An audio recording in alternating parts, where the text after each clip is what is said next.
Hello and welcome everyone to our first StoryHive Creator Chat live roundtable of Filmmakers Dialogue. I'm here with Shailene, Lawrence, Derek, and Ilhan, and we're gonna have a great conversation here today.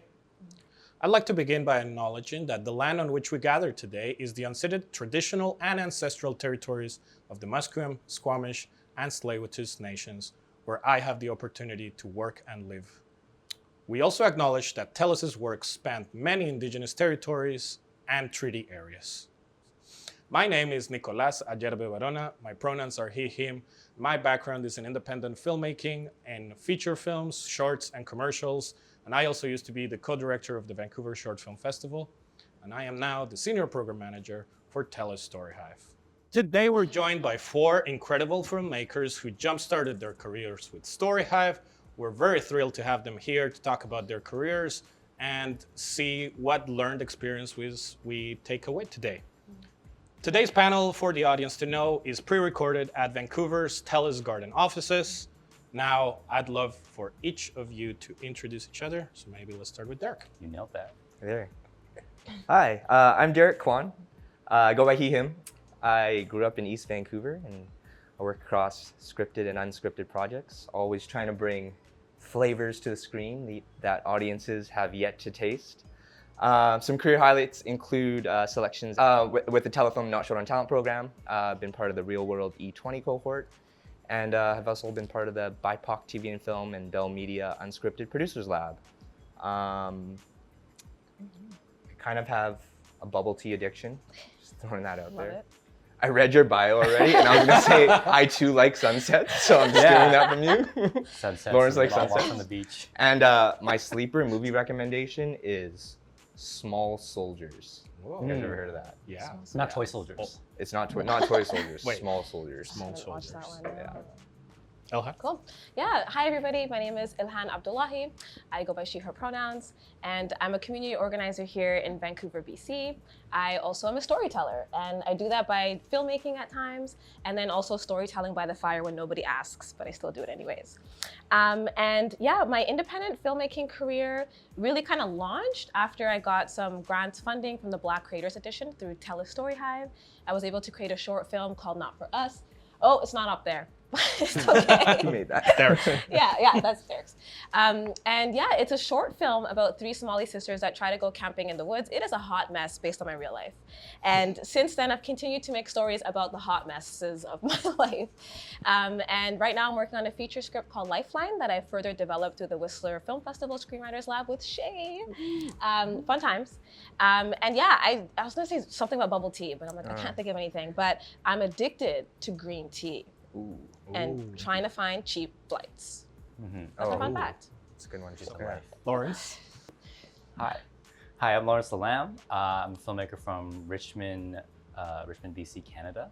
I just shot my first feature film, The Chinatown Diner, last year. It's a coming-of-age crime drama with a sprinkle of hip-hop and horror that follows a lo-fi beat maker who sets out to save what her real estate tycoon father is trying to destroy while avoiding gangsters and ghosts. Co-wrote, directed, and also am editing that, and will be out hopefully next year, hopefully at South by Southwest. Ooh. That's the dream.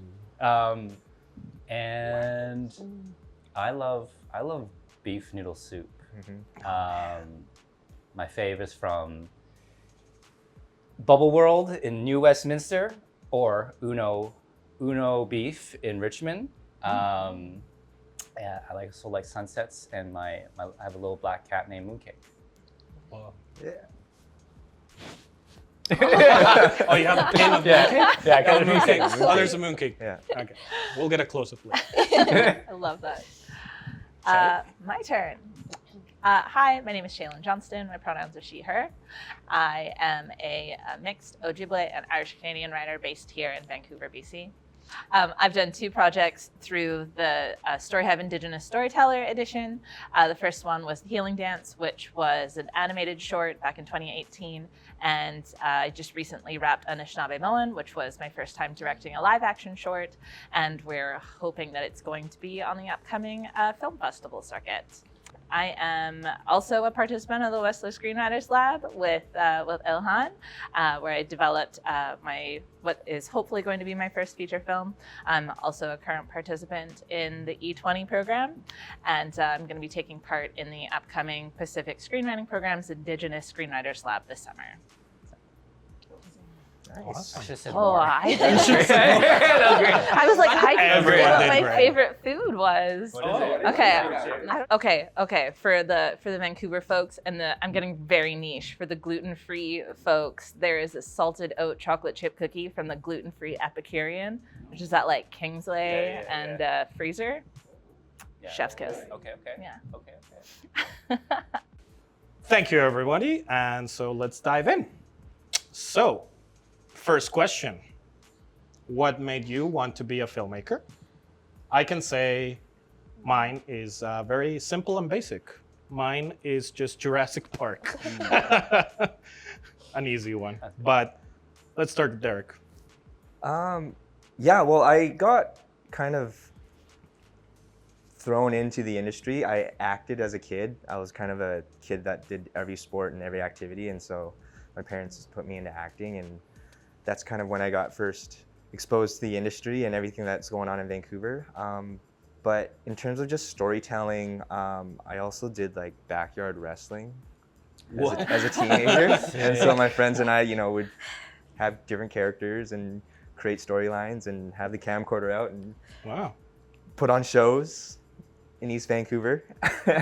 People Love came. it. People came, Okay. Yeah. It was Suplexes on tables. tables, Oh, wow. chairs, ladders. Oh. Yep. Wow. And so, yeah, I think just that storytelling was just always within me and my friends, and And always showmanship? showmanship, and always just made, kind of just things on the camcorder. And I always really wanted that Lego movie studio thing growing up. I never got to do it, but I would use my imagination and just like use my regular Legos and do that movie studio thing. So I think it was just always within me to. You mean like the Kind of set that came with No, the little yeah, camera? yes. Yeah, I know that exactly one. what you're talking Always about. wanted that as a kid. I always never got it wanted for that, Christmas. Yeah. I know.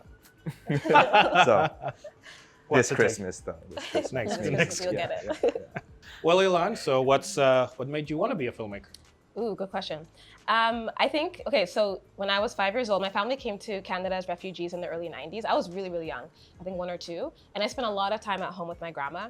And so she was at home like learning English. I wasn't in school yet. So I became captivated by film at a really young age. And I remember the first thing I watched, no idea what was going on in the movie, but it had Arnold Schwarzenegger in it. It was the 90s.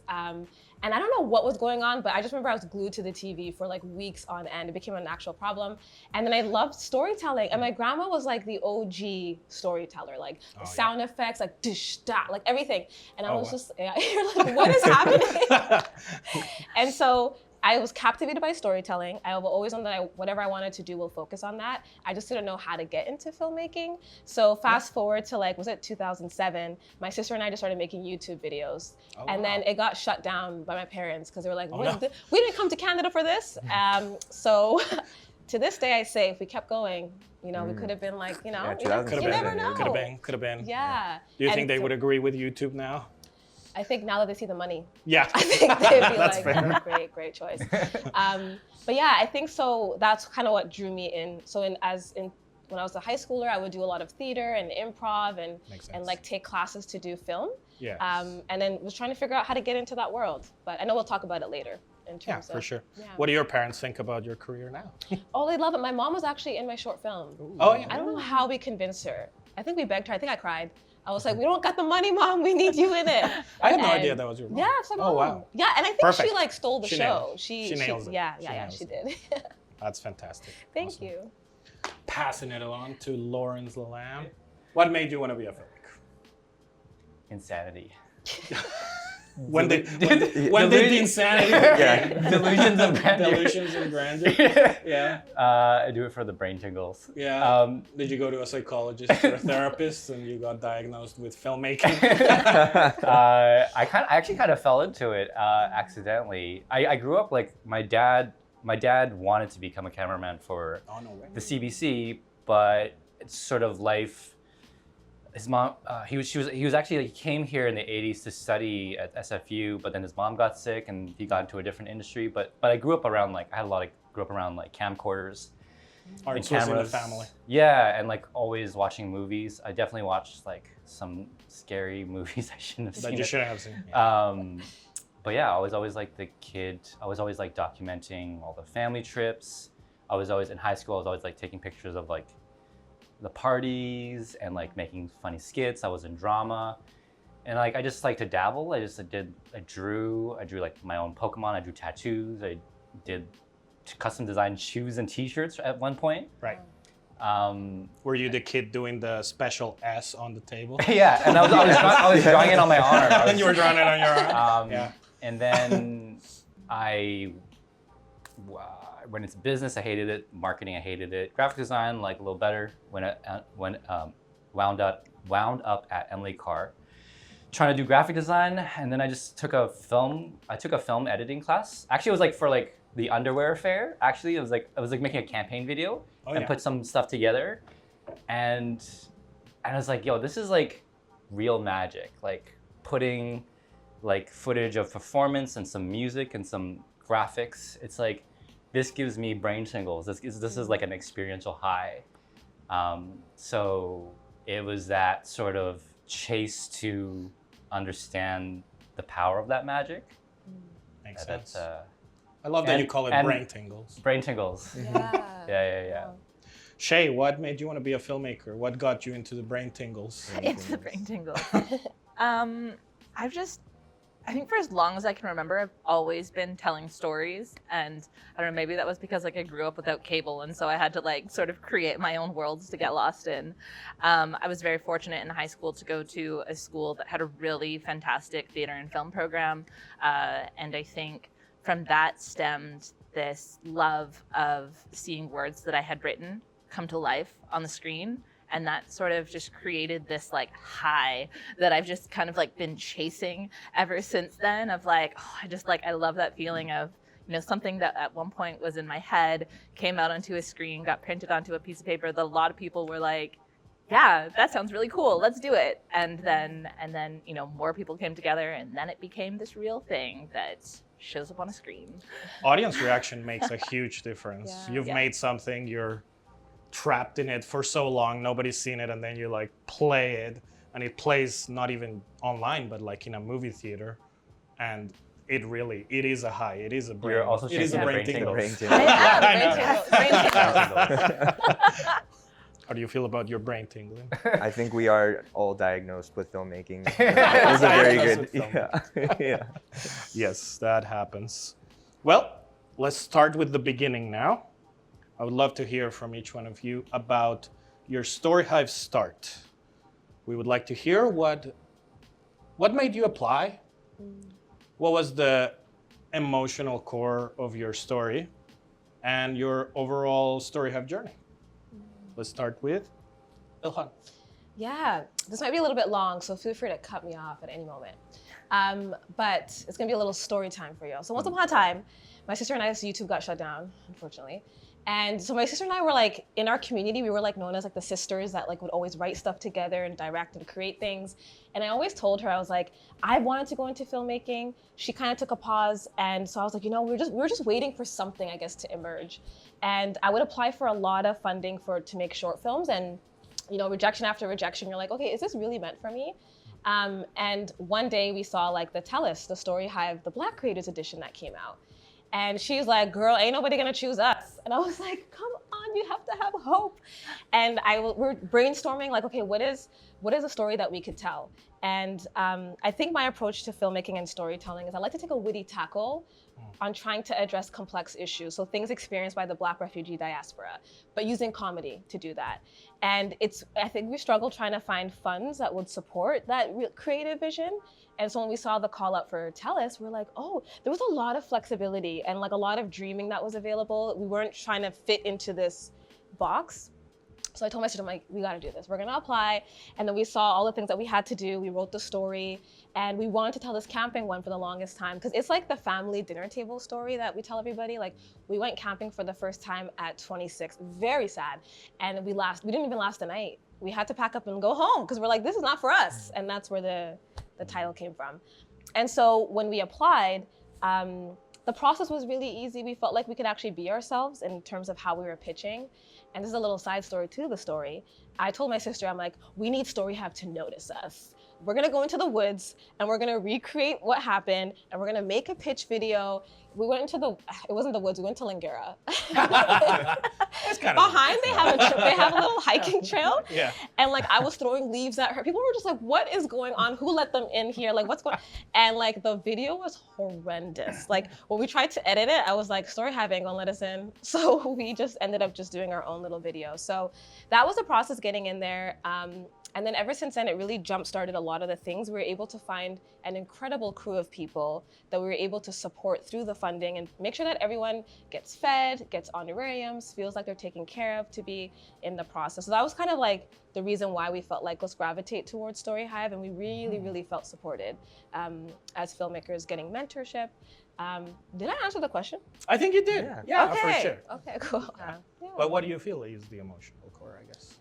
Yeah, I would say, I think for us, it was really, there's two pieces of it. So there was, in terms of the story and the characters, and oh, there we go. There we go. Look at us not knowing what to do. Are those your sisters? No, or No, so that's the thing. We tried to get my sisters in it, but they were like, no. But these were, so we casted them like a couple of weeks before, and we ended up becoming like sisters through the process. But we became really good friends.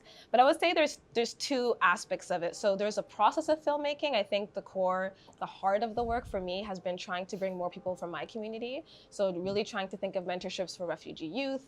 How do they actually see themselves in film and in these stories in the process? And then I think the other emotional core of it was really trying to like shift that narrative of the stories written about refugees, about Black folks, trying to get away from the stereotypes and the tropes, but still centering joy. Like, I think a lot of the films that I see about refugees is about the trauma, which is also equally as important, but how can we still tackle the same things, lead to the same message, but really use joy and comedy to deliver it? So I think that's kind of at the core. Mm-hmm. Beautiful. Yeah. Makes sense. Yeah. Thank you. Mm. Shay. Me. 3 questions in one question. Right. So I applied for the first Indigenous Storyteller edition, which was back in 2018, I think. And honestly, I was too scared to apply at first. Like, I wasn't going to. I remember it being a thing that my friends were all talking about, like, oh yeah, are you going to throw in an application? Are you going to? And I was like, no. At that point, I had sort of stepped away from film for a few years. I was still writing, but I was focused more on like fiction, nonfiction.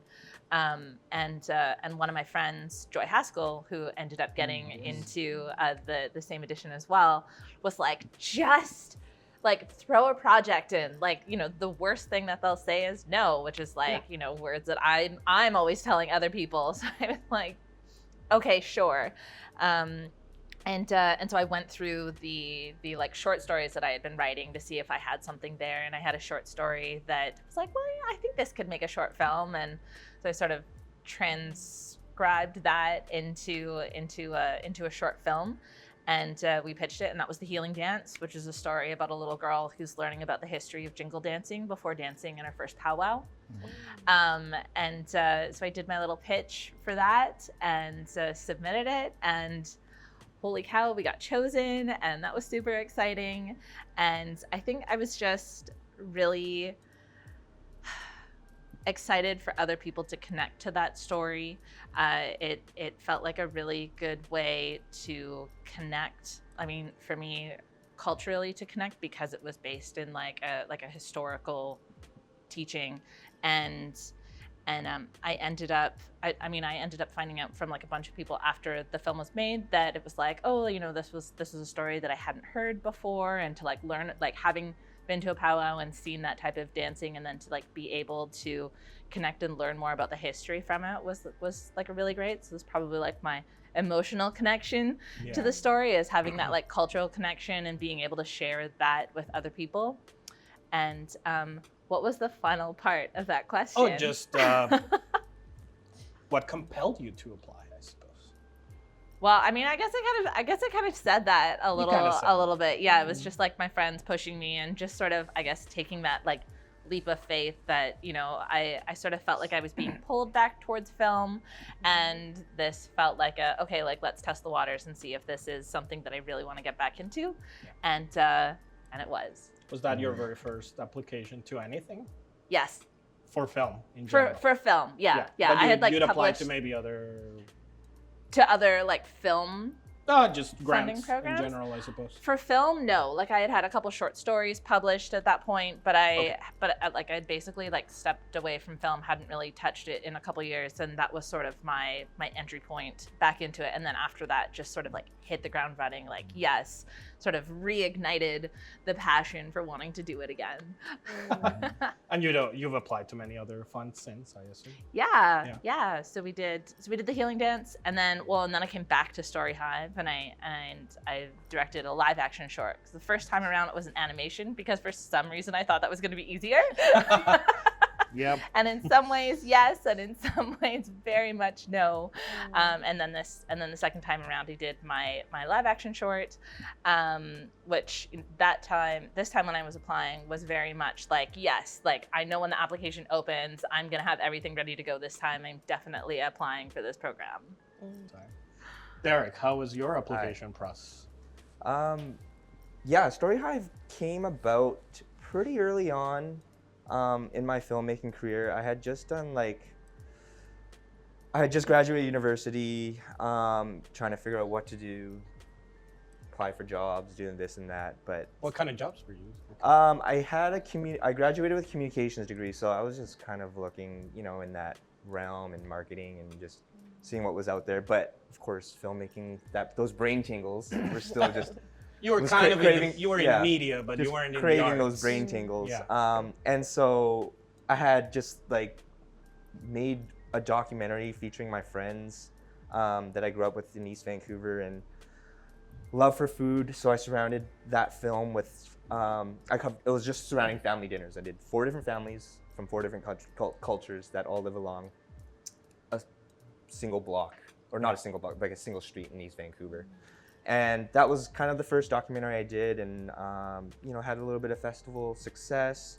Then I was kind of just looking for the next thing to do, and then StoryHive came up, and I was like, oh, this is awesome to get funding to bring something to life. And I was just always in that documentary mind space, and so I was kind of think of what story I can highlight, and kind of the first rule of documentary filmmaking is like access, and like what stories you have access to and what people have access to. And the Nguyen family came to mind. Look at that timing. Wow. Came to mind. And so I played hockey with the son, Vincent, and I was just actually thinking about it right now, how it was kind of crazy. We were like in grade 11 and grade 12, just kids, and we joined this roller hockey men's beer league. I don't know how that happened, how we were organized enough to create a team. And yeah, he was our goalie, and so I knew of his family restaurant. At that time, it was classic mom and pop pho shop. His parents were running it. And then years later, I knew of the restaurant Ananchi and how the next generation took over the restaurant and kind of made it their own. And so approached Vincent and the family to see if they'd be interested in kind of bringing their story to life. And we ended up working together and did the whole pitch video thing and applied to the funding, and we got it. And it was actually really cool because I believe that was like the first opportunity to actually have like a budget and be able to hire crew and do all of that. Before it was just, asking friends or like just doing things. So similar to Elon, you had a family to convince. Yeah, a family that wasn't my own. But yeah, that's true. I guess that's not a family. But yeah, they were very, very excited and cooperative, and we were fed very, very well. Wow. Yeah, very lucky, and it was just a really great experience. And They have a Michelin star now, right? a bib gourmand, so it's A yeah, bib yeah, gourmand. yeah. They are Michelin see that. recommended, and I think they're opening. Well, I do know they're opening up another concept kind of next door. wow. So Wow. yeah, they're doing great, and kind of Great. a nice staple on Main Street now, which is kind of cool because that's just the old neighborhood that we grew up in, and it's changed so much over the years. Yeah. And I think what I really take away from that project, and even just before that, is just the preservation of the neighborhood and their legacy, and just a family story coming out of East Vancouver, which I'm really proud to be a part of. Yeah. They're bumping. They're always What's that? busy. They're Yeah, they're always They're always bumping. Yeah, busy, yeah. yeah. Make a reservation. I don't. I shouldn't say that. I don't know if they take a reservation. Oops. Go early. We'll cut that Go out. early. Okay. Leave it in the comments. Yeah. Yeah. Lawrence, Nico. your story hive start. In 2018, I think, with Jerome Yu, I got to produce his first short, Gongju, about a Korean bully who gets sent to small town Canada because of a bad bullying incident, and then who then gets bullied in Canada. This kind of absurd coming of age comedy with a very good dancing Jimmy Yee. And actually, what I do want to say, I feel like in that point, there's a lot of Vancouver has its own ecosystem of film funding, and StoryHive, I feel like, was one of the really big ones. But also, I feel like one of the first very approachable, had really good UI, very good Very good UI. You got very good The audience. website is good. Yeah, too. but actually though, I think you think about the bigger funding grant system, it's a bit intimidating with its forms and stuff. But StoryHive have really nice audience interactive design, and it was you can just upload your pitch video, and so StoryHive, I appreciated that. We appreciated that. Yeah. Nice buttons. Yeah, nice buttons. Good design. We work very hard. But this question is for everybody now. Well, all questions are for everybody.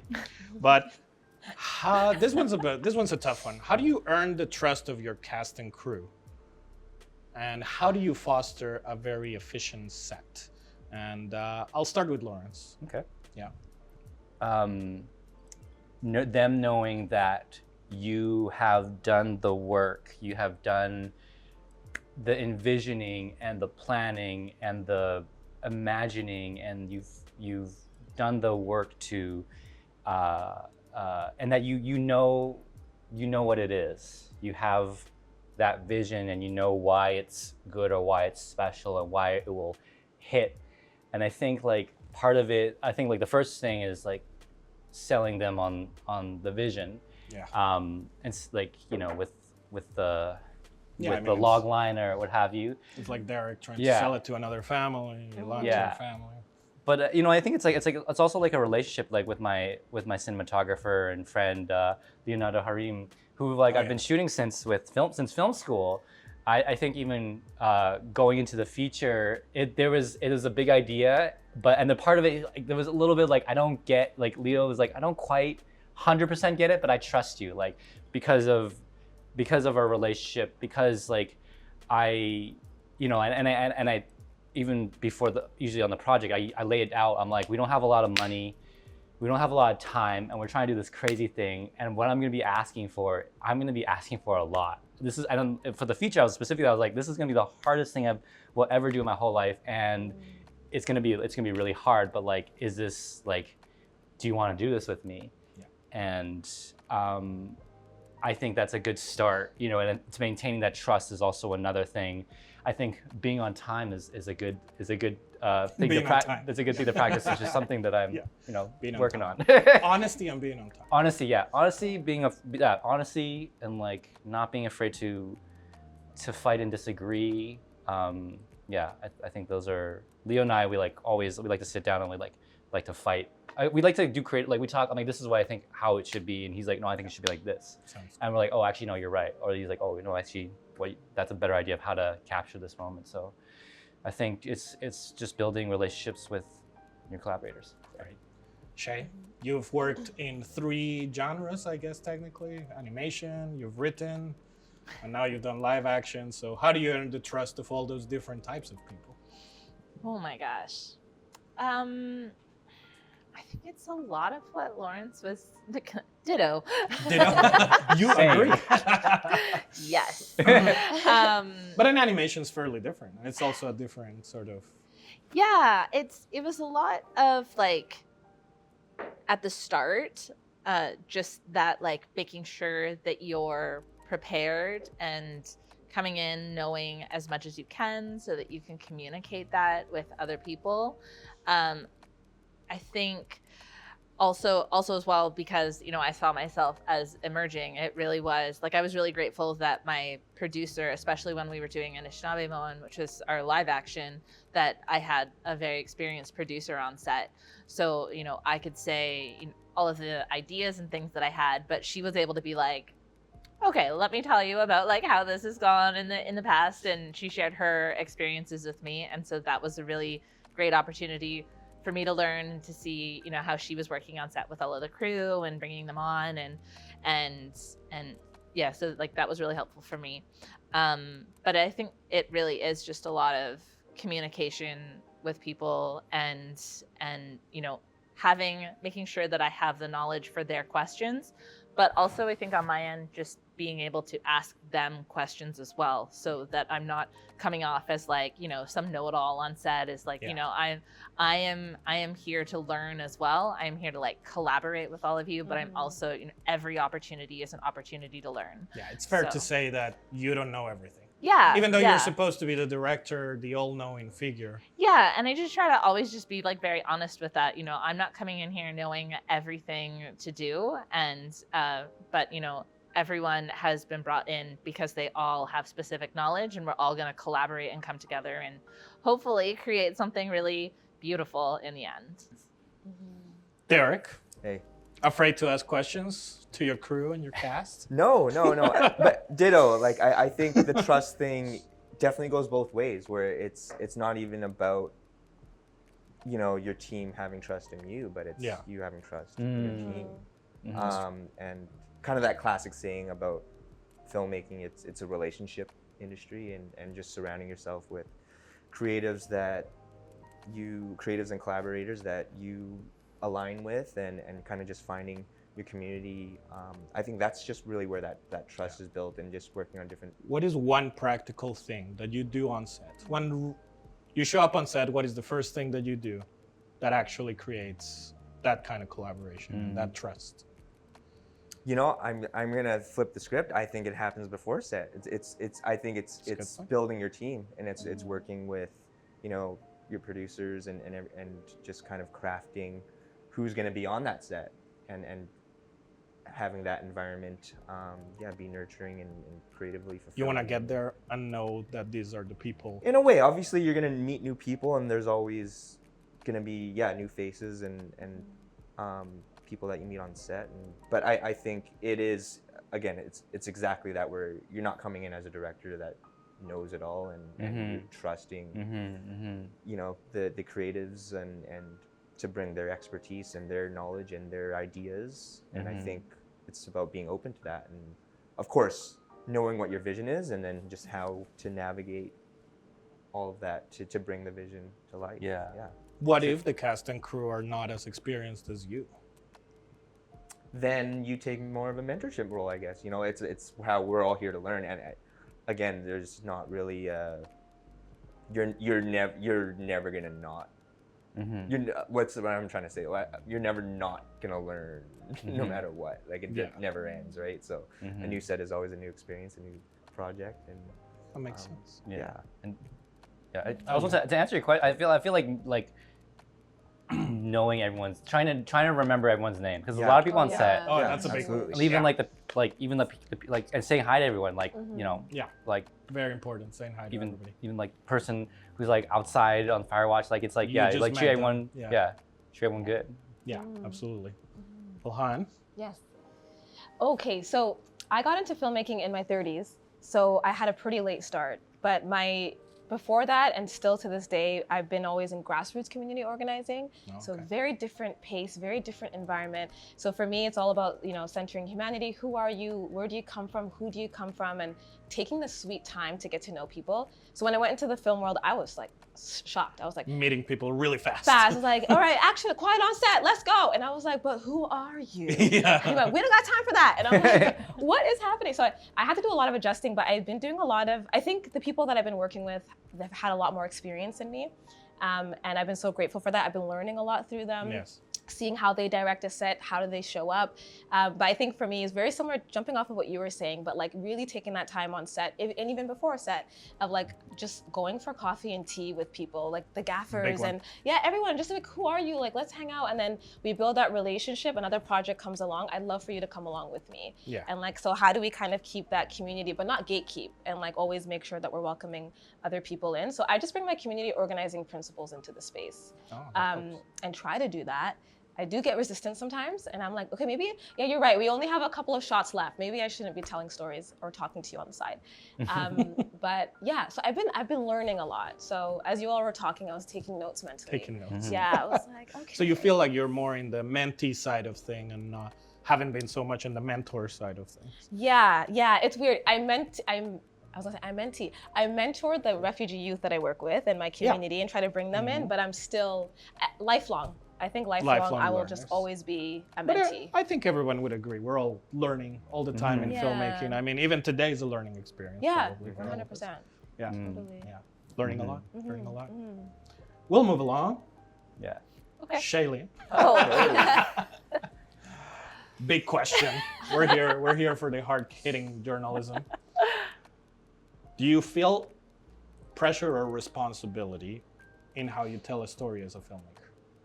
Yes. Just as an Indigenous filmmaker, I think there's an added responsibility. I mean, not that I think there is. There's an added responsibility to make sure that you're following the protocols and that you're being respectful of the stories that you're telling, and just making sure that you're holding the correct knowledge that you're sharing with everyone. You've done the work going into community, and especially when it's a story that involves like cultural identity. Language is a big one for me because I've used it in both of my shorts.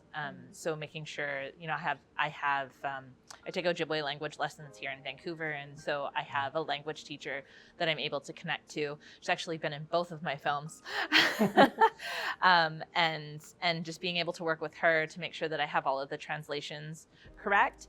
She's been really great for that, and just making sure that I am doing the work for the stories that I'm telling. And I think just also in general, I feel like we probably just also feel like a responsibility to, just as we were saying in the last one, to make sure that we're doing the work and that we're showing up ready to go, because, we want these stories to be as best as they can.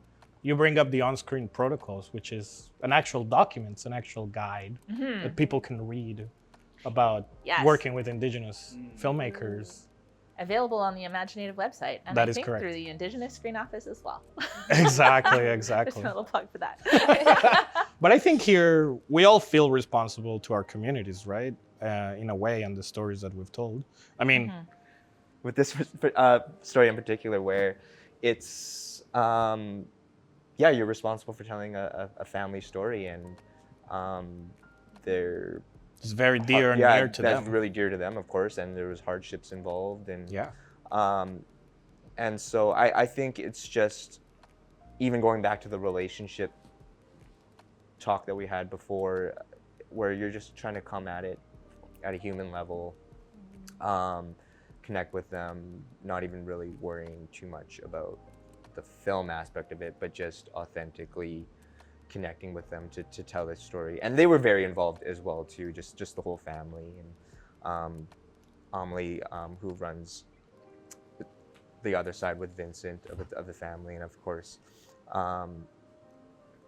with all of that going on. So I think in general, in terms of my filmmaking and having that responsibility, what I really kind of what motivates me is kind of, yeah, just telling my experience and perspective, and just, I don't know, growing up in an East Vancouver that was very diverse and was largely home to like immigrant working class families. If you were the minority, if you were in a minority, you were actually the majority where I grew up and in my high school. And I think just bringing that perspective to life in the stories that I tell is really what motivates me. And preservation as well, especially when it comes to language, preserving that experience of East Vancouver. And in my latest short film, live action scripted 100 Days, it was really important for me to do a mixture of like English and Cantonese. And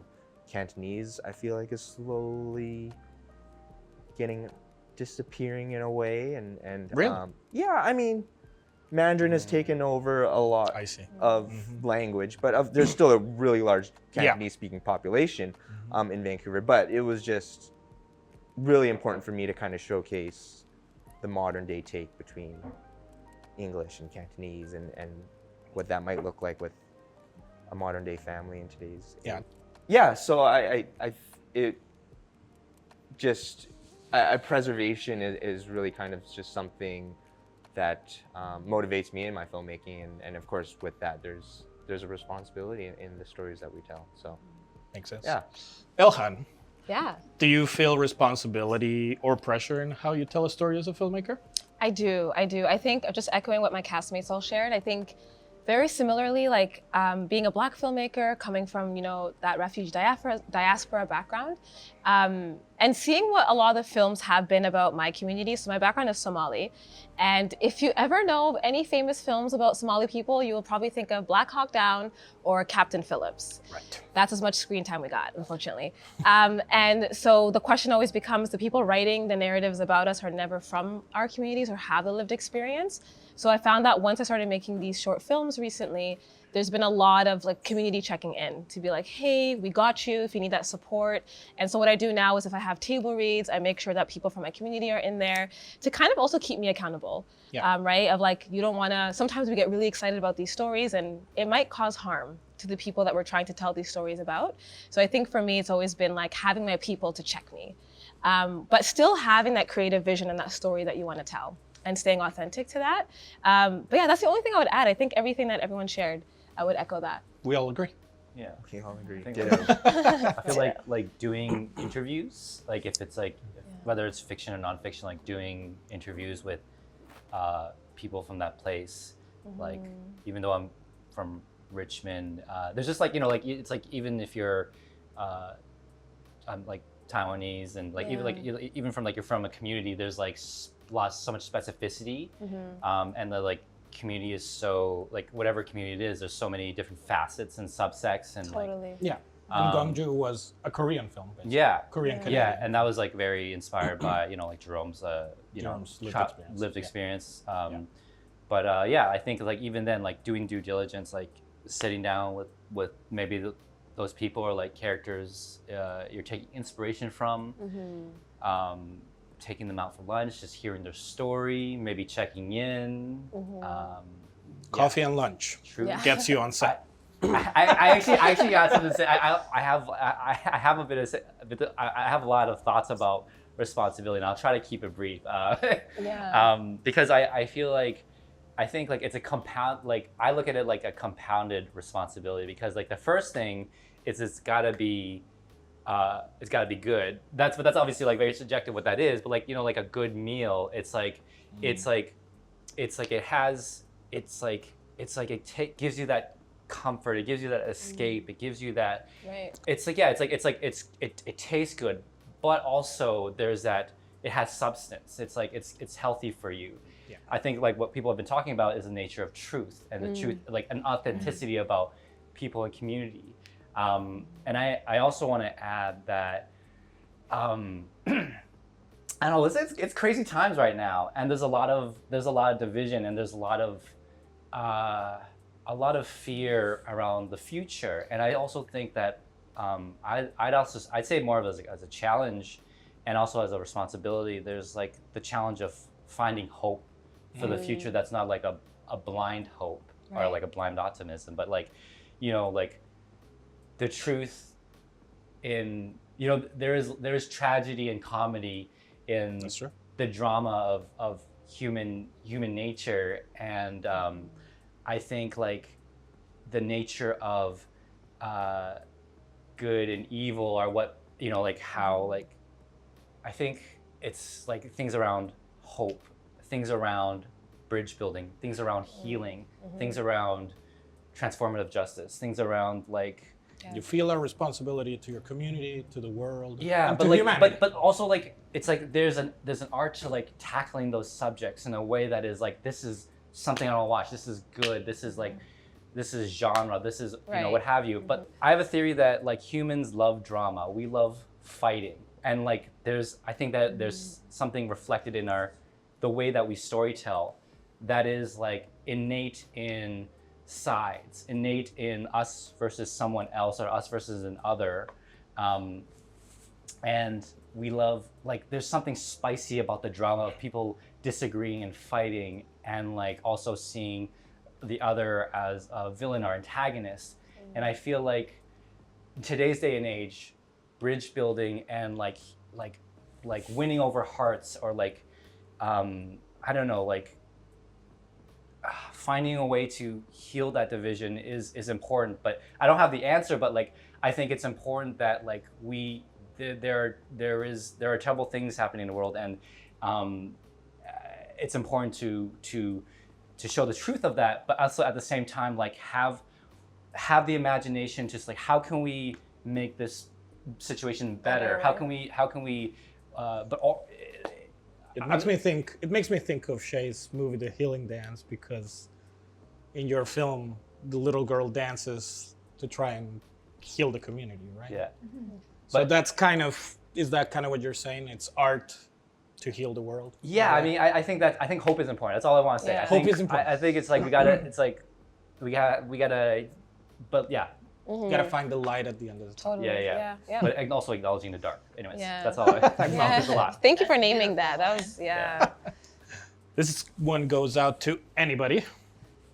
Where do you find the confidence as a filmmaker to lead a set and a team? I mean, I think it actually kind of goes back to even when we're talking about relationships and building that. But I think it's really just having confidence in yourself and your vision. And, you know, if you exude that confidence and transfer that to your team, it goes a long way. And just being able to communicate your vision to your collaborators is probably one of the most important aspects of directing. You don't have to know all the answers, but you do need to be able to communicate your vision, so people can take that and put their work into it and create what you had envisioned. And I think for me personally too, I've done a lot of first ADing, and so that kind of helps build my confidence in other roles as well. Because you're learning from somebody else? Learning from somebody else, and because you're kind bossing people around? You're not bossing. I don't like to see it first aiding as bossing, but I do like to see as a facilitator, right? Because everything is kind of coming through you, and you're having to transfer that information and make sure everyone's on the same page. Role. And the machine is running. And so I do think working, and I started first aiding, it was pretty much after COVID, where things were starting up again, and I wanted to get out the house, and I was like, what can I do to just get on sets? And I was like, you know what, I think So you first aided for? First aided on the Chinatown Diner. Chinatown Diner. In November and December of last year. Did you see his confidence become greater? He was running stuff. He was running the show. But I think that's also another thing I think in terms of just like building confidence as a filmmaker. Even if the end goal is, I know a lot of people want to be a director or a writer, but working in other departments and positions and just taking it all in like a sponge, because the more you learn, the more confident you are. Absolutely, it makes you a better director. It puts you into the shoes of other departments that you will be communicating with as a director, and I think it just expands your mind in so many different areas, and just builds that understanding of the whole process. Awesome. So, how do you advocate for the story you want to tell? Ilhan, I'd love to hear your thoughts on that. How do you champion your own story? How do I champion? I think it goes back to what was echoed today, is like knowing exactly what is your why. So I think for me, it's like when I want to be able to, tell somebody about a story that I want to tell, the first thing they ask is like, give me that pitch. And you're like, oh, I don't know if I want to give you an elevator pitch, if I want to show my pitch deck. But I think for me, it's always been like, I know exactly what my why is. Like, why am I telling these stories? What is my purpose as a filmmaker? What is my role in the wider community as well? And you gotta use some humor, and I feel like that's what lands with people. They don't remember my name, but then the joke they won't forget, except for the dad jokes today. Just erase that out your mind. Mine did not land. But it's kind of what you were saying. It's the light at the end of the tunnel is finding the hope. Comedy kind of brings a little bit of So I use lightness. that exactly. So I use that as a tool for myself, for things to land for people, for them to also feel a sense of connectedness. That's what I've been exploring and learning a lot. So a lot of my stories, because they either do with the Black experience or the refugee experience, a lot of the folks, specifically in the Vancouver film landscape, I find are not from the same demographic. So it's always trying to figure out a way to empathize and connect with people, even if they don't have that same lived reality as you. So finding that hook, that why, and that sense of connection. And then I feel like then people are like, oh, and you stay authentic, and people are like, I want to ride with you. I want to do stories with you. So that's what we're working so far. Check in after 5 years and let's see if we'll it's check in. still. But yeah, I guess that's how I being advocate. an authentic person really champions your story for sure. Yes. Awesome. Now I thought it would be great to answer some of the questions in the fishbowl. We captured some questions from our TELUS STORYHIVE social media. We put them in this little glass fishbowl, and now we're gonna find out what Lawrence has to answer. What are the current events that you feel most compelled to tackle in your film, and how have you done so? Oof. Damn. So myself, because I grew up in Richmond, and like in the pandemic, I got the chance to be a part of a project about Chinatown, and it was through learning the stories that I was like, oh, I really see how my connection to Chinatown, in that I owe a lot to that community for fighting for the right to vote, to fight to the right to become a citizen, and sort of I think it's like the story of a character who learns and learns to love a community by hearing those stories and listening. Well, we're looking forward to that one. Well, Shailene, we're not gonna have you from the bowl. I know. But that is because we did ask social media for the question, and they gave a question directly to you. Oh. So we have one from our social media audience. How can Indigenous filmmakers break through stereotypes and misinterpretations that have plagued Hollywood for so long? I think it's through telling our own stories. It's through taking these opportunities, like what StoryHive is offering through the Indigenous Storyteller Edition, and I think through other programs and funding bodies out there creating these opportunities for Indigenous filmmakers, and seeing that there's that need for authentic stories to be told. One of my mentors, Doreen Manuel, one of the things that she says is nothing about us without us, and I think about that a lot, especially for Indigenous cinema, for any minority storytellers. Nothing about us without us. We should be the ones who are creating these stories, who are behind the cameras, in front of the cameras. There are stories, and we need to make sure that we're the ones who are telling them. So, just going out there and, not being afraid to tell your story, and make sure that you're taking up space, because your stories are important and they need to be told. Ilhan, social media has also asked the question directly to you. Dun, dun, dun. Social media, the world wants to know. So this one's for Ilhan from our audience. Do you have advice for other Black filmmakers who are just starting their filmmaker journey? Ooh. I keep doing this. I'm like, I would echo everything everybody has said, exactly what Shailene said. But I think the one thing I would say is find your tribe, the collective that is going to dream with you and build with you. And the reason I say that is I feel like in the circles that I'm in, even myself, when I was starting to get into film, like you always think, okay, I'm gonna pitch my film because I think it's fantabulous and I'm gonna take it to Netflix. And, you know, we're always dreaming to like reach the top producers and the top CEOs and all that stuff. And we're like, well, you actually create magic with the people that are, I've seen Issa Rae say this, I think she says it as build horizontally. So people that are either within the same experience range, and you don't know where that journey is going to take you. So that's one thing I would recommend. I would also say, like, go to as many community spaces, community events. There's a lot that happens there. There's a lot of community building. There's so many people that I've just met because I just decided to go to a networking event that I was like, maybe I don't want to go. Or a community screening. There's a lot happening locally. So I see, like, just check out what's happening in your neighborhoods, and then you don't know who you're going to meet. You're going to meet your next bestie in the film world that you can constantly create with. But Yeah. Okay, well, whoever wants to go from the ball can go next. Me. The winner of the 4 seasons, Orlando, is... Yeah, try to randomize it. Yeah? You're shaking my Yeah, I mean, I thought they were Okay. maybe more smaller, but just one's in the middle. One from the middle. What frustrates you most about our current industry landscape, and how are you all navigating these challenges? Really good question. I think specific to me, what the main challenge that I'm really dealing with right now, and I'm just trying to navigate that, is the little limbo in between emerging and like mid-career. What that looks like, what that feels like. Had the privilege to be part of a lot of like emerging programs and emerging filmmaking programs, and being part of different cohorts and receiving like, first time filmmaking funding or emerging funding. And then now it's kind of just, what's next? What does that look like in terms of pitching, trying to get bigger budgets, pitching projects with bigger scope? And I don't have the answer to it.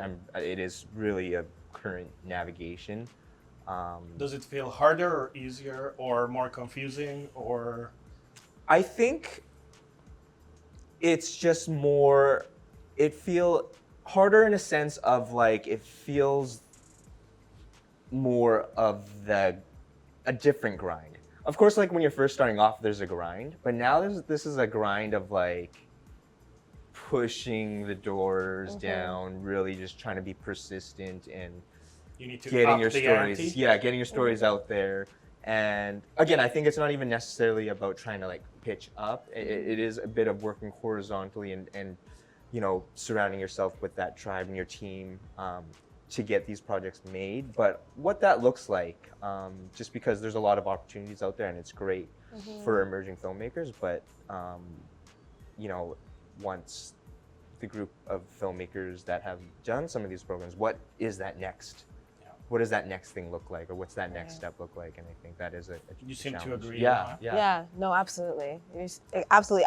I still don't know. I was gonna ask everybody and open it up. I'm like, what is that blurred line between emerging? I don't know. Yeah, I think it's. Lawrence? I had a lot of anxiety before I got the feature. I feel like before getting the grant to do my feature, it felt like a existential midlife crisis of like, am I gonna keep doing this where I'm like doing, I work as an editor mostly, and like it's always that like, when you do something that's cool and creative, there's like barely any money, or you're making money, it's like you're doing commercials, toothpaste or something. So like it's a hard balance, and I don't also have the answer, but like so yeah, once you get some money, it's okay. Well, I have something to do the next thing, and I think like I mean like it's kind of it's hard. It's like it's funny. We were actually talking about this the other day, but it's not Clear? It's not it's a hustle. It's a hustle, and it's not an easy industry. And sometimes I think it's like I agree with what Hayao Miyazaki says, and it's like filmmaking is suffering, and you're just suffering for the joy of other people. But it's in the way that it's not always like the ease of stability, or like getting like constant like financial stability while also doing something that you love, but I think it's like as artists we just tumble and toss and trying to feel the sense of balance in some way. Right. It's that craziness you were talking about. It's insanity. For the brain tingle. Yeah, Yeah. for the brain tingles. I think that's a good place to wrap it up. Thank you guys so much. Thank you. And thank you for joining us today. You can find many other StoryHive creator chats and the StoryHive films of Shay, Lawrence, Ilhan, and Derek on StoryHive's Channel 9 on Optic TV, as well as our StoryHive YouTube channel. Thank you so much, and goodbye.